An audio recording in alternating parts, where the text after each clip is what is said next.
From the National Newsroom of the Canadian Press, I'm Jason White. Prime Minister Mark Carney is once again calling U.S. tariffs unlawful and unjustified. U.S. President Donald Trump's latest move is doubling his steel and aluminum tariffs from 25% to 50% overnight. The Prime Minister says the government isn't ready to respond just yet. We will take some time, not much, some time, because we are in intensive discussions right now with the Americans on the trading relationship. Those discussions are progressing. I would note that the American action is a global action. It's not one targeted at Canada. Trump claims the tariffs hike is necessary to protect national security and industries in his country. Wildfires in Manitoba and Saskatchewan have forced more than 30,000 people to flee their homes. Hot and dry weather continues to hamper firefighting efforts. The Saskatchewan Public Safety Agency's Steve Roberts says scattered showers have not been enough. It's a number of factors that's making this extremely difficult.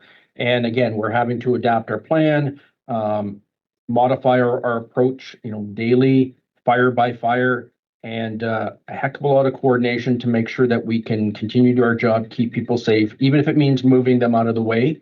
Environment Canada's issued bulletins warning of poor air quality in parts of northern Manitoba and Saskatchewan. Toronto police say they've arrested 3 suspects in a mass shooting in Toronto in March that injured 12 people. The arrests were among 10 people charged in a string of violent incidents. So far, investigators say they've laid more than 200 charges in all, including 24 counts of attempted murder. The NDP plans to vote against the minority Liberal government's throne speech. Interim NDP leader Don Davey says it does not reflect the priorities of working families. But the Liberal House leader says the government's confident the throne speech will pass. The Bank of Canada has held its benchmark interest rate steady at 2.75% today as policymakers wait for more clarity on how tariffs will affect the economy. The central bank says there was a consensus among its members for a second straight pause after inflation data showed unexpected firmness in April and the economy topped expectations in the first quarter. But the Bank of Canada is expecting more weakness in the coming months as businesses and consumers rein in spending and the tariff impact starts to show up in economic data. Governor Tiff Macklem says uncertainty remains high around the U.S. trade conflict, with some import duties removed since the central bank's last rate decision, while other tariffs are still threatened.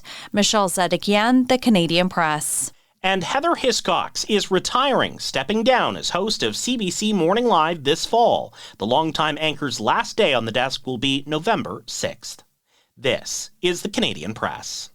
In sports, the Oilers' Stanley Cup final rematch with the Florida Panthers begins tonight in Edmonton. Oilers forward Zach Hyman spoke for the first time today since a wrist injury ended his season in an instant during the NHL's Western Conference Final. Emotional in the moment. I don't think you fully grasp it until a little bit later, and then you can kind of get your head around it. And, some things in life you can't control, and this is one of them. But the Oilers got some good news on the injury front before tonight's game with the return of forward Connor Brown. Game 2 of the final goes Friday before the series shifts to South Florida. The Toronto Blue Jays continue a 3-game series with the Philadelphia Phillies tonight at Rogers Centre. Jose Barrios looks for his second win in as many starts when he heads to the mound for Toronto. And veteran Nick Arbuckle will be the Argonauts' starting quarterback when Toronto kicks off its season Friday in Montreal. He'll play in place of Chad Kelly. He's beginning the year on the 1-game injured list. From the Canadian Press, I'm Jason White. Thanks for listening. Don't forget to follow and subscribe. For more of today's top stories, visit thecanadianpressnews.ca.